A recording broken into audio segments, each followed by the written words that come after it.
Hello, my name is Brian Ulery and I'm the Chief Executive Officer of St. Clare's Health. Thank you for joining us today for Let's Talk Health. Today we're joined by John Cronin, our Director of Emergency Medical Services. John, welcome. Hi Brian, thanks for having me. I'm glad to have you. So let's talk a little bit about the ambulance service. Is there a difference between the types of ambulances that we have? Yes, so in New Jersey it's a two-tier system. So we have BLS or basic life support and ALS, advanced life support. We also have critical care transport, which is a nurse and critical care transport for sick patients. So BLS is all the local towns and it's the first line. EMTs, first aid, oxygen, stop the bleed, all those things. ALS or advanced life services or paramedics are the first 45 minutes-ish of a visit to an emergency room. We have cardiac monitoring, IVs, medications, airway supplies, and all different things that we can do to stop an emergency in its tracks before it evolves. That sounds very complicated. So if I call 911, how do I know I'm getting the right ambulance to me? So when you call 911, your call is routed to the local PSAP or Public Safety Answering Point. The dispatcher will then ask you a series of questions that determine the level of emergency that you're having. If it's non-life-threatening, just the BLS or EMTs will be sent. If it's anything life-threatening, chest pains, shortness of breath, or anything like that, you will get both a BLS and an ALS response. So you'll get EMTs and paramedics. Okay. What kind of training do they have? So EMTs have training, which is just a little over 200 hours of classroom time and some clinical. Paramedics have a degree program. They have a year or 2 years of college, plus just a little over 1,000 hours of clinical time all throughout the hospital, plus a time as a third riding with the paramedic unit out in the field, and then they sit for a national registry exam. How many people do we have right now within St. Clare's that are part of your team? My department consists of just a little over 275 people. Okay. A slew of different mix of EMTs, paramedics, dispatchers, and nurses. And what's your geographic range that you're covering with all of those people? So we cover about 1,800 square miles, be it with the BLS service, ALS service. We cover places in Hudson County, Morris, Sussex, Warren, and Passaic. Okay. What are some of the questions that you get asked from people in the public about the ambulances? So one of the questions that I get asked, and I get a lot of complaints about, is why, if I see an ambulance driving and all of a sudden they turn their lights off when I thought they were responding to an emergency? Sometimes what happens is the EMTs will get to the scene and they'll assess the patient, and it'll determine that they don't need the paramedic services, so they'll cancel us.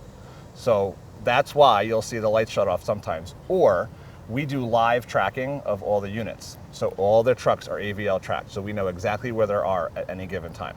If a closer unit shows more closer to that call, the original unit will be canceled and the closer one will be sent so that we can cut the time off of a response. So if your ambulances show up at my home, can I choose which hospital I go to? Absolutely, but within reason. So we're going to take you to the closest, most appropriate facility, because some hospitals have other abilities than others.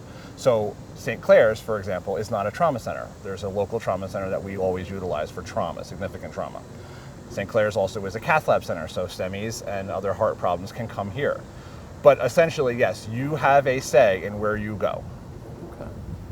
And if I'm totally unconscious, how does that work? So we work under implied consent because you can't answer or give us permission. So we will treat you and bring you to the closest appropriate facility for the needs of that patient. Can I have a loved one on the ambulance with me when I'm going? Yes, we try and keep them in the front seat so they don't hinder patient care, or sometimes people don't like blood or anything like that, so we don't need two patients. So we'll put them in the front seat, but parents, if they can ride in the back with us within reason. If there's a caretaker, that if there's a disability, a cognitive disability, that they are the ones that speak for the patient, we will allow them in the back. It's all dependent on the circumstance. Nothing in EMS is ever black and white. Well, John, you've answered a lot of my questions, but I'd like to see what's inside. So Sure, let's take a look. All right.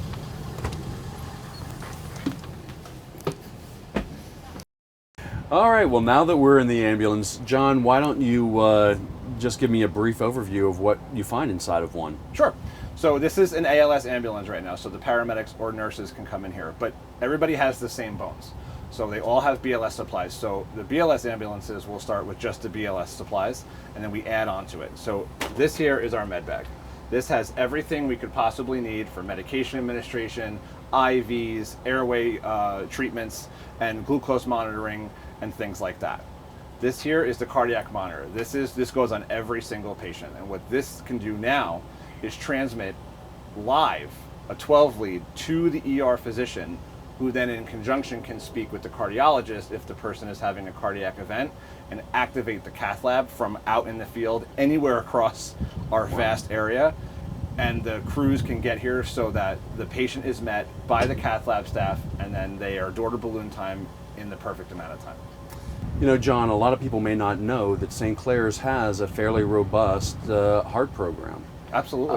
What can your ambulances do to make sure that our patients know about that? Well, in time, we educate them. So we tell them, where would you like to go? We always ask. And if they say, you know, where can I go? We'll say, well, St. Clare's does have a robust cardiovascular unit and an emergent cath lab. And just word of mouth. And the way that we market ourselves is through our people, and our people are our best marketing resource. Yeah. John, on top of cardiac services, we have a really big stroke program at St. Clare's. How do you interact with that program? Yes, we do, and it's actually up and coming, and we're looking forward to expanding at St. Clare's. Our neurologists are very aggressive with how they treat the patients and getting it in on time to fix the problem. And we're moving forward with getting AI and real-time FaceTime monitoring so that when we're out in the field, we can FaceTime with the neurologist and the ER physician so they can see the patient physically eye to eye to make a proper assessment of how they're going to treat the patient once they get through the doors of the emergency room. Okay. And I know that you get a lot of feedback from your patients, or at least you try to get as much feedback. When you bring them to St. Clare's, what do they tell you? A lot of times people say that St. Clare's feels like home. They're treated like they're part of the family. And that's what we go for, because we treat ourselves like part of the family. We're one big family unit here in the EMS department in St. Clare's as a whole. And for that to be extended into the patients is huge. That's our goal, because we treat our families with respect. So that's what we want our patients to feel. You know, we've talked a lot about the EMS team today. Is there anything else that you want to make sure that our viewers know? Our EMS people, our EMS workers, our EMTs, our paramedics, our nurses, they are super proud with what they do, and they are a very talented bunch of individuals that we have. St. Clare's and myself and my team are very lucky to have the dedicated individuals that we have in our department, and we're just thankful to be a part of St. Clare's Health. Yeah. And John, I've only been here for a couple months, but you and your team have been a remarkable source of support for me as I came in. And I can tell you that all of the feedback that I get about you and your team has been fantastic. Well, I appreciate that. Yeah. And they say the same about you, and we look forward to working with you. Thank you so much. So for those of you who joined our program today, thank you for spending the time with us. If you need additional information, please go to stclares.com, and we encourage you to join our Facebook and LinkedIn pages. Until the next time, I'm Brian Ulery. Thank you.